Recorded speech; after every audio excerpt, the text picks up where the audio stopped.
আমরা দেখছি যে ফেব্রুয়ারি মাসে এসআইআরের সমস্ত কার্যকলাপ সমস্ত কিছু রেডি হয়ে যাবে এমনটাই সূত্রের খবর পেয়েছি ইলেকশন কমিশনের তরফ থেকে, এবং তারপরেই মার্চে ভোট ঘোষণা হবে।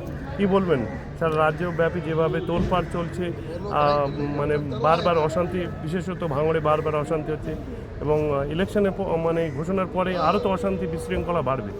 এখানে এসআইআর বা অন্যান্য প্রক্রিয়া যেগুলো চলছে ভারতবর্ষে ইলেকশন কমিশন অফ ইন্ডিয়ার তরফ থেকে, এই প্রক্রিয়াটাই একটা ভুলে ভরা প্রক্রিয়া। এত বেশি অভিযোগ হচ্ছে, এর বিরুদ্ধে এত মামলা হয়েছে, ইলেকশন কমিশন নিজেই ঠিক করতে পারছে না।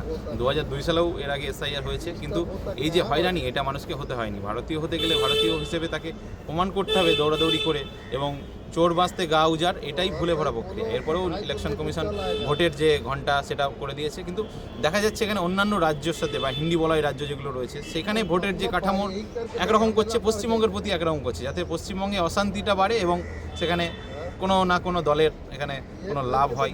তো ভাঙড় একটা উত্তপ্ত জায়গা, সবসময় মানে এখানে একটা বিতর্ক তৈরি হয়ে থাকে, ভোটাভুটি রাজনীতির বিষয় হয়ে থাকে, কে ভাঙড় সিট পাবে। যেহেতু বিরোধী দলের একটাই ওখানে নওশাদ সিদ্দিকী এমএলএ রয়েছে এবং সেখানে একটা হাড্ডাহাড্ডি লড়াইয়ের বিষয় আছে। তো উত্তপ্ত ভাঙড় যেহেতু আমার মনে হয় কলকাতা পুলিশের আন্ডারে এখন বিভিন্ন এরিয়াগুলো করেছে, তো যদি কলকাতা পুলিশের আন্ডারে করেও এটাকে ভাঙড়টাকে, উত্তপ্ত ভাঙড়কে শান্ত না করা যায়, তাহলে কলকাতা পুলিশের আন্ডারে করে এটা কোনো লাভবান হবে বলে আমার মনে হয়।